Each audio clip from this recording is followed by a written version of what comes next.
Fellow auto detailers, welcome to the show that features interviews with today's most successful auto detailers. This is the Auto Detailing Podcast. Here's your host, Jimbo Balaam.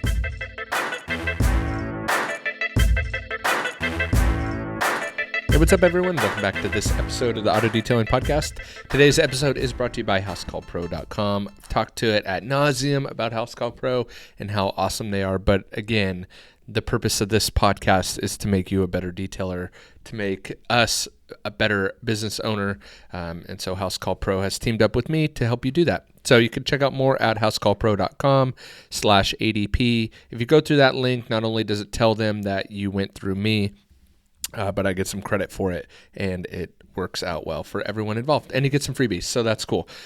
So today's episode, I've talked a lot about kind of resetting, going away if you need to. I have a whole video on like taking a weekend getaway, getting away, kind of refreshing, all that. And I was taking my own advice and doing one of those this weekend with my family.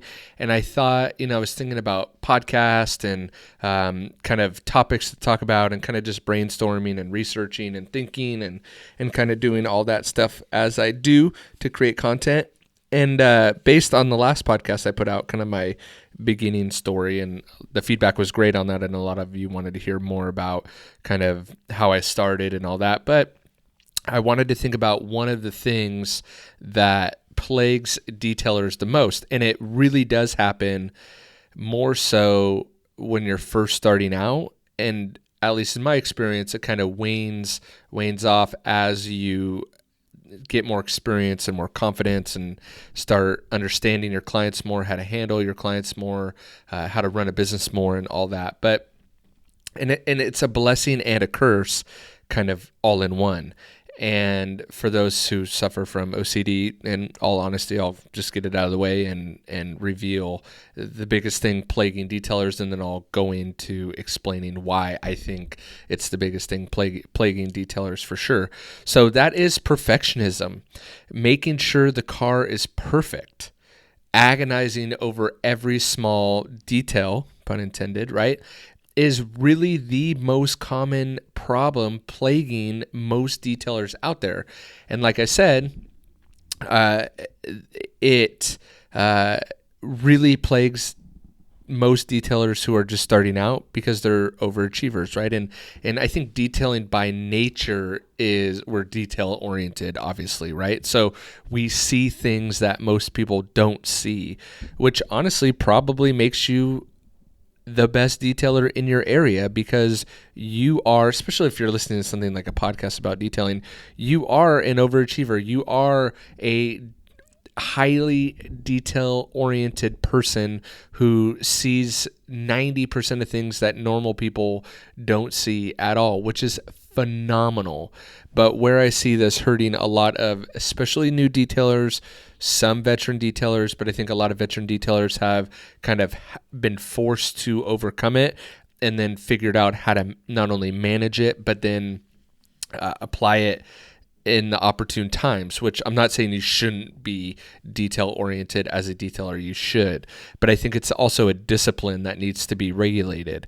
And you only, and this is where I think experience and confidence and time doing the craft comes in. Is it a craft? Is it an art? Is it a skill? We'll leave that debate for some Facebook group.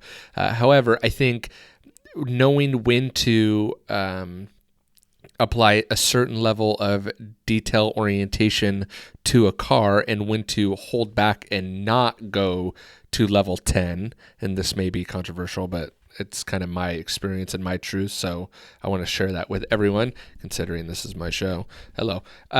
But you can't go level 10 on every single car if the customer is not paying for you to go level 10. And I think that's where a lot of new detailers get themselves in trouble, and maybe some veteran detailers even as well, is that you go level 10 when that customer is only paying for a level 5, right? And so where you get yourself in trouble is that level 10 takes 10 hours, not 5 hours or whatever, right? I'm using rough numbers just for numbers' sake. But the point being is that as you gain experience, and I think the best advice that I can give to a newbie detailer that may be suffering from this is that you need to kind of adjust that muscle to be able to know when you need to go level 10 and when you need to scale it back and go level 5. And there may be times that a customer does pay for a level 5 and you just over deliver for a level 10 because you just felt like it that day, or you had more time on your schedule, or you really like the person, or they have a ton of cars and you want to capture that account. And so you go level 10 when they only paid for a level 5. But what I'm saying is in 90% of the situations, the customer may only be paying for a level 5. You need to just stick it to a level 5. Could the seats have come out better? Probably. Could the inner barrels of the rims been cleaned? Probably. Did it need to be clayed, but the customer didn't want it to be clayed and just wanted it to be waxed over? And it really, you explained all the benefits of claying before waxing and the customer just didn't care. Don't clay it. Or, what I have begun to learn too is that you can take quote unquote shortcuts.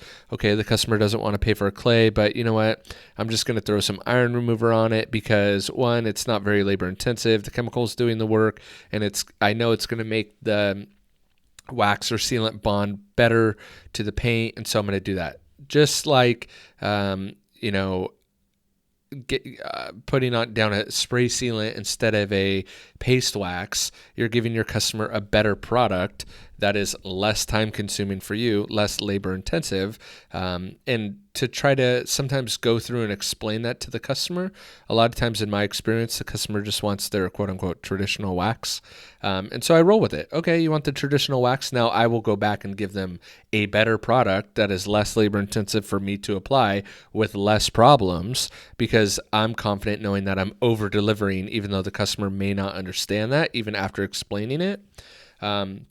But I think it's a really big problem in our industry. And again, especially with newbie detailers, but sometimes with veteran detailers too. And I totally get sucked into it too. And the biggest fear is that another detailer may see your work and may pick apart your work and may go on and on to that client about all the spots you missed or didn't miss or what have you. And then if that customer comes back to you and says, why didn't you do this, and this? This other detailer said that, you should have done this, blah, blah, blah, blah. That to me is honestly a fairy tale that never happens, because the majority of well-paying clients just want their car cleaned. And us as detailers, being perfectionists, being over the top people in general, we tend to overthink it.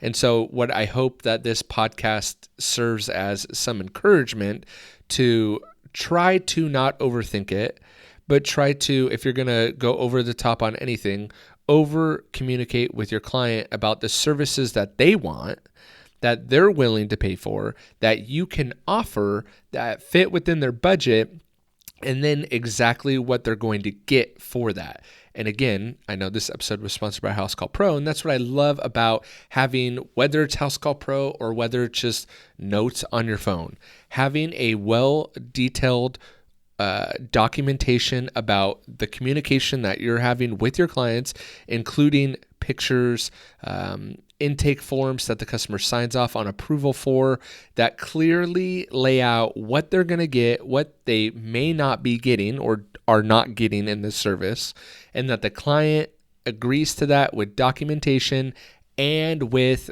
how much it's going to cost, is paramount. And I think the more and more you kind of flex this muscle, or not flex it, but kind of work this muscle out where you're communicating with your client on what they want, what they don't want, how much that's going to cost, and being able to really mentally for the detailer to step back and say, you know what, they're not paying for that. Or that car's too far gone. I can't fix that no matter how much extracting, scrubbing, wiping I do. I just won't be able to achieve that level for that price.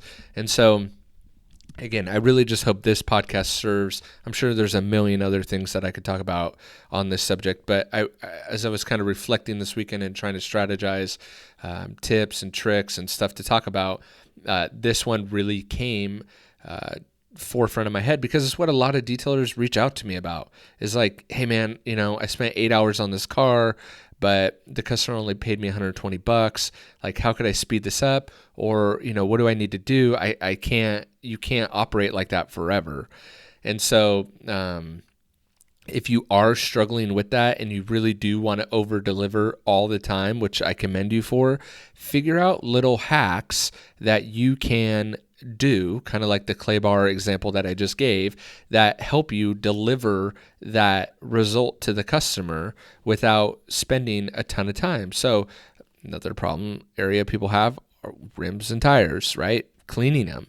And I've heard of guys spending hours on a single rim to get it perfect when I know that they could have just used hydrofluoric acid in the correct manner with proper protection on a nasty rim and done that same service or gotten the same result in 2 minutes that they did in an hour and a half working on that rim. So really start investigating tips and tricks, and maybe that will lead into some other things that I'll talk about, some tips and tricks to get faster and being able to deliver that over-the-top result in a quicker manner or a faster manner.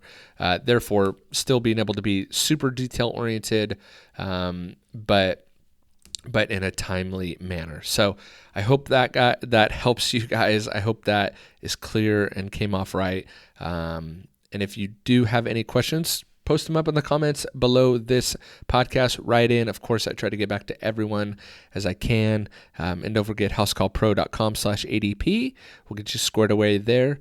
And I will catch you guys on the next episode. See ya.